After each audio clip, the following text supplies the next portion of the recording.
Hello everyone, welcome to my channel. So बच्चों, last class में हमने दो वेक्टर्स को कैसे सब्ट्रैक्ट करना है वो देख लिया था, ठीक है। और आज हम बहुत ही इम्पॉर्टेंट टॉपिक पढ़ने वाले हैं वेक्टर्स में, और वो है आपका यूनिट वेक्टर। देखो, अगर आपने प्रीवियस क्लासेस देखी होंगी तो उसमें मैंने इंट्रोडक्शन दिया था आपको ये यूनिट वेक्टर्स क्या होते हैं, ठीक है। कोई भी ऐसा वेक्टर जिसका जो मैग्नीट्यूड है वो आपका 1 हो, वो क्या कहलाता है? यूनिट वेक्टर कहलाता है, ठीक है। तो देखो, वेक्टर्स मान लेते हैं कि कोई भी एक वेक्टर है आपका ए वेक्टर, ठीक है। इसके पास दो चीज़ें होती हैं, एक तो होता है इसका मैग्नीट्यूड और एक होती है इसकी डायरेक्शन, ठीक है। डायरेक्शन मैं लिख लेती हूँ सिंपली, इसकी डायरेक्शन। या मैंने आपको स्टार्टिंग में बता दिया था कि यूनिट वेक्टर को आप किससे डिनोट करते हो? एक लेटर और उसके ऊपर हम ऐसे कैप लगा देते हैं, ठीक है। तो वो चीज़ उसकी क्या बताती है? डायरेक्शन बताती है, ठीक है। तो कोई एक वेक्टर ले लिया हमने, ए वेक्टर। इसके पास दो चीजें होंगी, एक तो होगा इसका मैग्नीट्यूड और दूसरा होगा इसका डायरेक्शन, यानी कि ए कैप। किसी भी लेटर के ऊपर अगर ऐसे कैप लगी हुई है तो वो क्या है? आपका यूनिट वेक्टर है, वो उसका डायरेक्शन बता रहा है, ठीक है। मान लो कि आई कैप है या जे कैप है या के कैप है या एक्स कैप है या वाई कैप है, तो किसी भी लेटर के ऊपर अगर कैप लगी हुई है तो इसका मतलब वो क्या है आपका? वो है आपका डायरेक्शन बताने का वेक्टर, ठीक है। वो डायरेक्शंस बता रहे हैं आपको। अब देखो, इसको रब कर लेते पहले।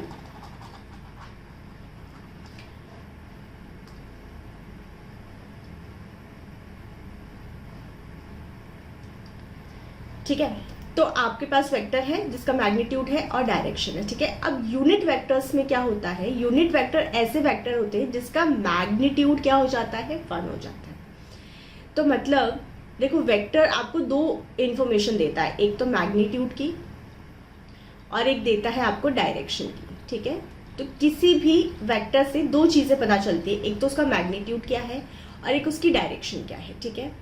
अब अगर मैग्नीट्यूड कितना हो जाए आपका? 1 हो जाए, मतलब कि कोई भी ऐसा वेक्टर जिसका मैग्नीट्यूड 1 है, तो अब मैग्नीट्यूड तो 1 हो गया, ठीक है। 1 को आप किसी से मल्टीप्लाई करोगे तो आपको वही नंबर मिलने वाला है, ठीक है। तो इसका कोई सिग्निफिकेंस नहीं है।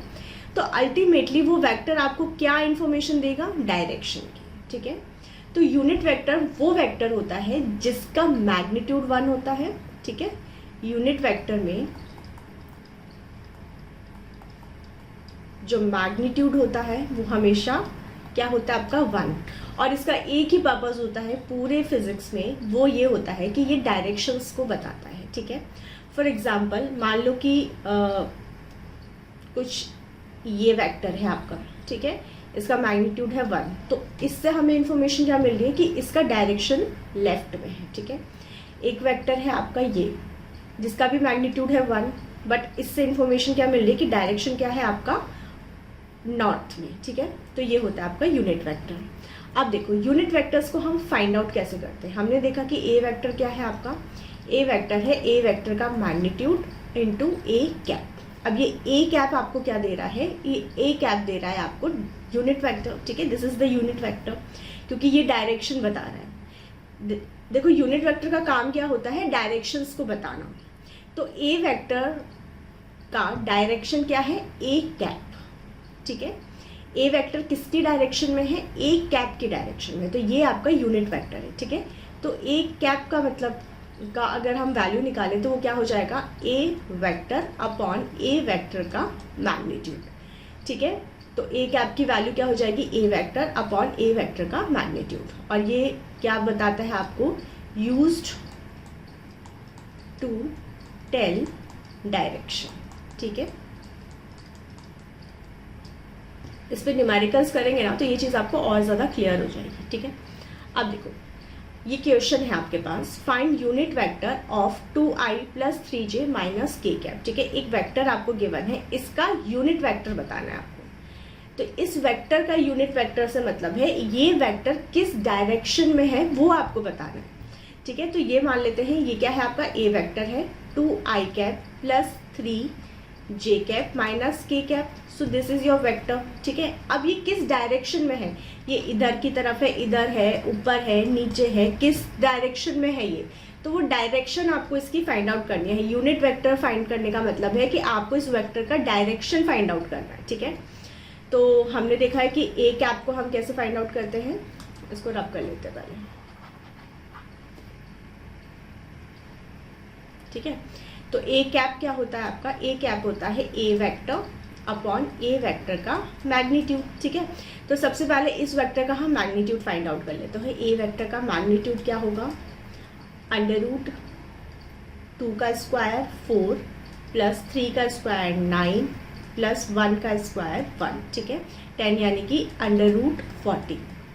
तो ए कैप की वैल्यू क्या आ जाएगी, ए कैप की वैल्यू आ जाएगी, ए वेक्टर है आपका यानी कि 2i cap plus 3j cap minus के कैप अपॉन √40, ठीक है। तो ये हो जाएगा आपका यूनिट वेक्टर, मतलब कि ये वाला जो वेक्टर है वो किस डायरेक्शन में पॉइंट कर रहा है, वो इस डायरेक्शन में पॉइंट कर रहा है। अब देखो दूसरा क्वेश्चन है आपके पास, find the unit vector of 3i plus 4j plus 5k, ठीक है। अब ये काफ़ी, अभी तक हमने ये i j और k के बारे में पढ़ा नहीं है, तो हो सकता है आपको थोड़ा सा ये प्रॉब्लम आ रही होगी कि ये i j और k क्या है, ठीक है। अभी थोड़ी देर में हम इसको भी समझ लेंगे कि i कैप, j कैप और k कैप क्या है, बट अभी के लिए आप मान लो कि ये देखो, मैंने आपको बोला था स्टार्टिंग में ही कि किसी भी लेटर के ऊपर अगर कैप लगा हुआ है तो इसका मतलब है वो डायरेक्शन बता रहा है, ठीक है। तो ये 3 जो है वो आई कैप की डायरेक्शन में है, ये 4 जो है वो जे कैप की डायरेक्शन में है और 5 जो है वो के कैप की डायरेक्शन में, ठीक है। और ये सब आपस में जोड़ के आपको एक वेक्टर दे रहे हैं। तो ए वेक्टर आपके पास क्या है, 3i cap plus 4j cap plus 5k cap, ठीक है। तो ये वेक्टर 3 वेक्टर्स से मिलके बना हुआ है, जिसमें है आपका 3i कैप, 4j कैप और 5k कैप, ठीक है। 3 मैग्नीट्यूड है और डायरेक्शन है i कैप, 4 मैग्नीट्यूड है, डायरेक्शन है j कैप, 5 मैग्नीट्यूड है, डायरेक्शन है आपका k कैप, ठीक है। और ये जोड़कर आपको क्या दे रहे हैं, a वेक्टर। अब आपको बताना है कि यूनिट वेक्टर यानी कि इसका ये जो a वेक्टर है इसकी डायरेक्शन क्या है, मतलब ये किस तरफ पॉइंट कर रहा है। तो वो क्या बताएंगे हम, a कैप क्या हो जाएगा आपका a vector upon a vector का मैग्नीट्यूड, ठीक है। तो सबसे पहले a वेक्टर का मैग्नीट्यूड फाइंड आउट करते हैं। ये हो जाएगा आपका √3 का स्क्वायर 9, 4 का 16 और 5 का 25, ठीक है। 9 और 16 25 प्लस 25 इज 50, तो ये हो जाएगा आपका 5√2, ठीक है। तो ए कैप की वैल्यू क्या आ जाएगी, ए कैप आ जाएगा 3i cap plus 4j cap plus 5k cap upon 5√2, ठीक है। यानी कि जो ए वेक्टर है उसकी डायरेक्शन क्या होगी आपकी, 3i plus 4j plus 5k upon 5√2। चलो एक और क्वेश्चन है आपका, क्वेश्चन है कि P plus Q is a unit vector. चलो इस क्वेश्चन को ना हम पहले एक चीज़ को समझ लेते हैं, उसके बाद सॉल्व करेंगे, ठीक है। तो पहले हम डायरेक्शंस देखते हैं कि x के अलॉन्ग, y के अलॉन्ग और z के अलॉन्ग जो डायरेक्शन है उसको हम कैसे डिफाइन करते हैं, ठीक है।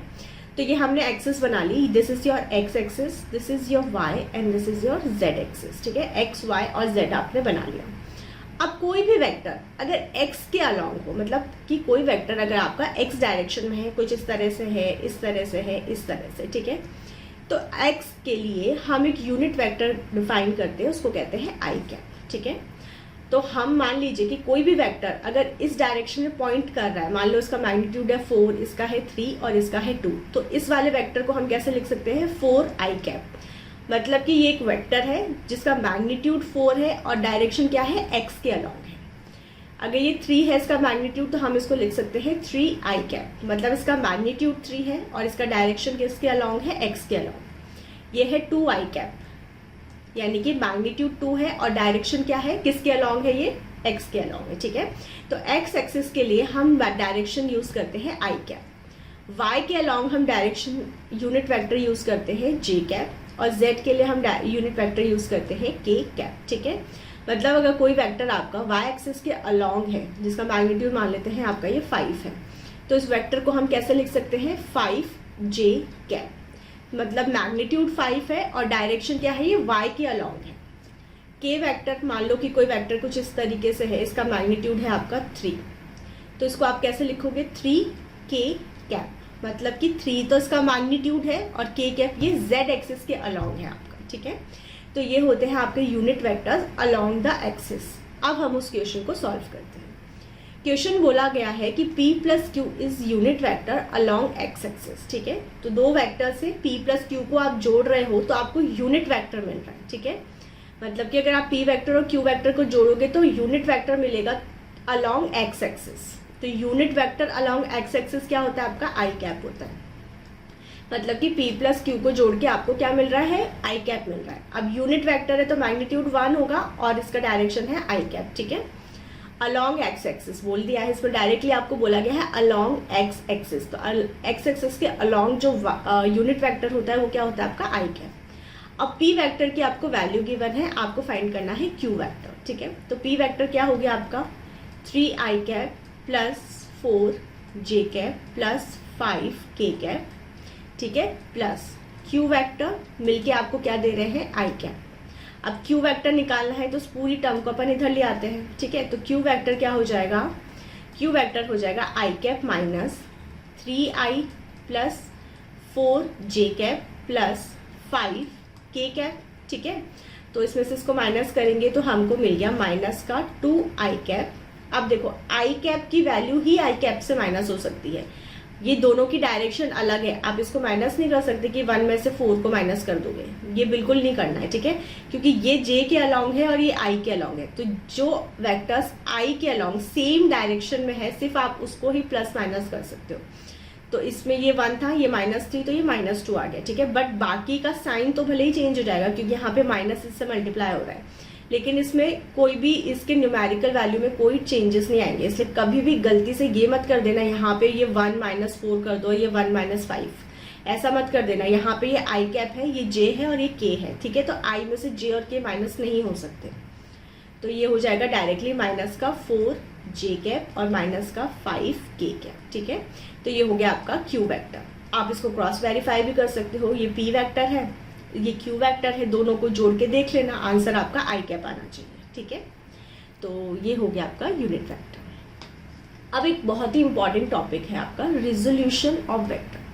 देखो ये बहुत ही इंपॉर्टेंस रखता है क्योंकि जब आप फिजिक्स में आगे चैप्टर्स पढ़ने वाले हो, मैकेनिक्स में तो स्पेशली, आपको ये चीज़ बहुत ही अच्छे से आनी चाहिए। आप पता नहीं कितनी हजारों बार आपको रिजोल्यूशंस फाइंड आउट करने पड़ेंगे एक वेक्टर के, ठीक है।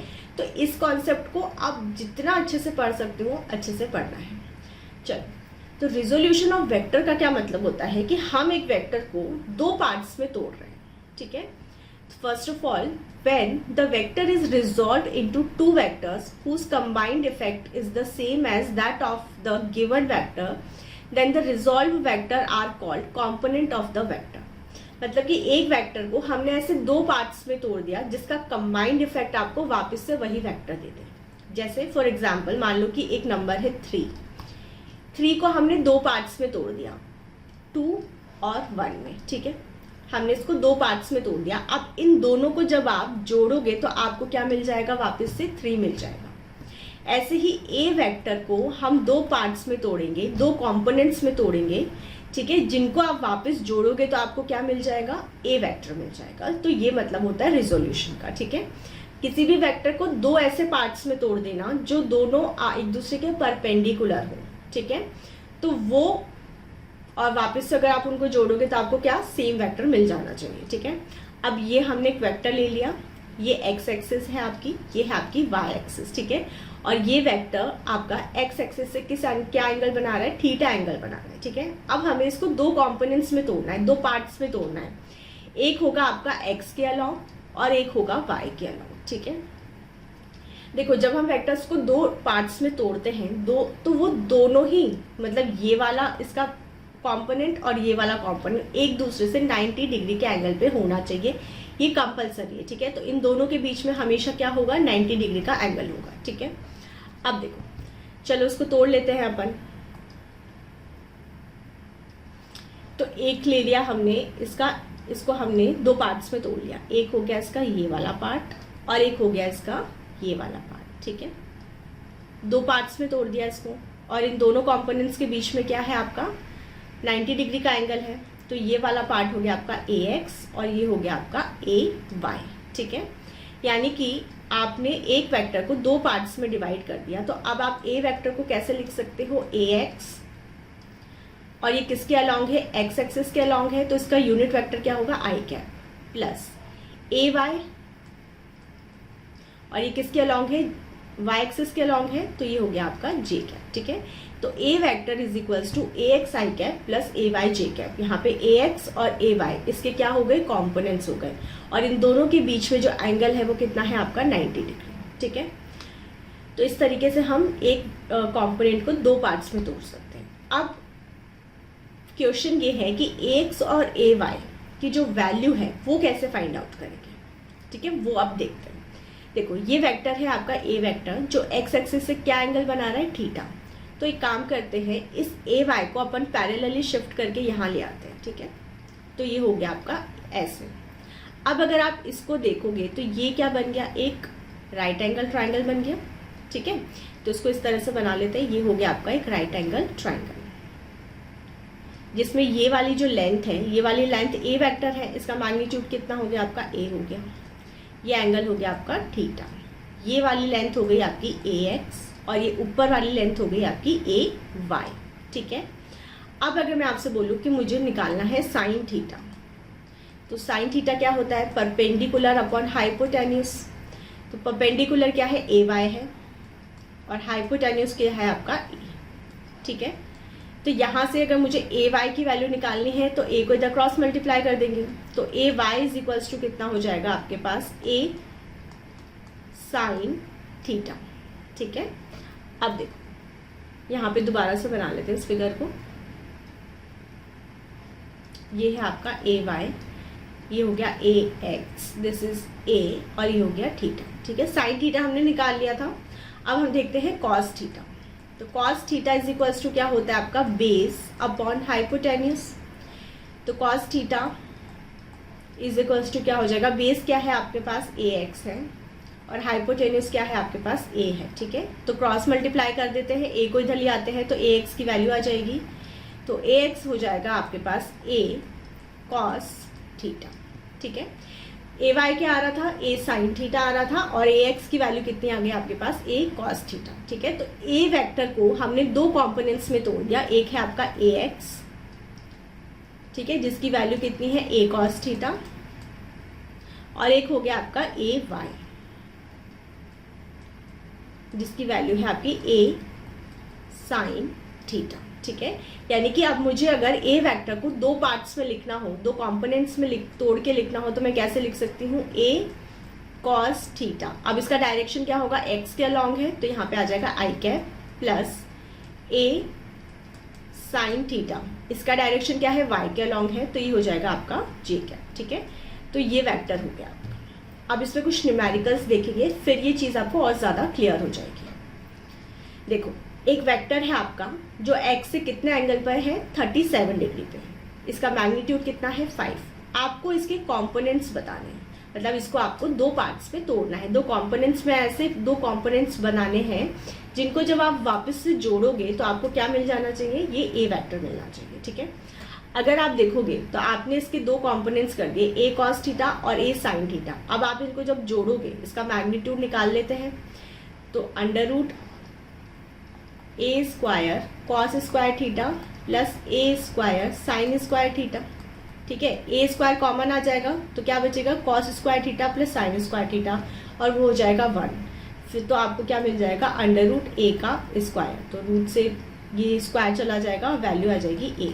ठीक है, यानी कि ए वेक्टर को हमने दो ऐसे पार्ट्स में तोड़ दिया जिनको जब आप वापस से जोड़ रहे हो तो आपको क्या मिल रहा है, वापस से ए मिल रहा है। तो इसी तरीके से इस ए वेक्टर को हमें ऐसे दो कंपोनेंट्स में तोड़ना है जिन्हें आप जब वापस से जोड़ोगे तो आपको वापस से ये ए मिल जाना चाहिए। ठीक है, तो देखो ये दो पार्ट्स क्या होंगे, एक तो होगा एक्स के अलॉन्ग ए एक्स, और एक होगा आपका वाई के अलॉन्ग ए वाई। तो ए एक्स हमने देखा था क्या था आपका, ए एक्स था ए कॉस थीटा, तो ए की वैल्यू कितनी है, 5 है। कॉस थीटा, थीटा कितना है आपका 37, तो कॉस 37,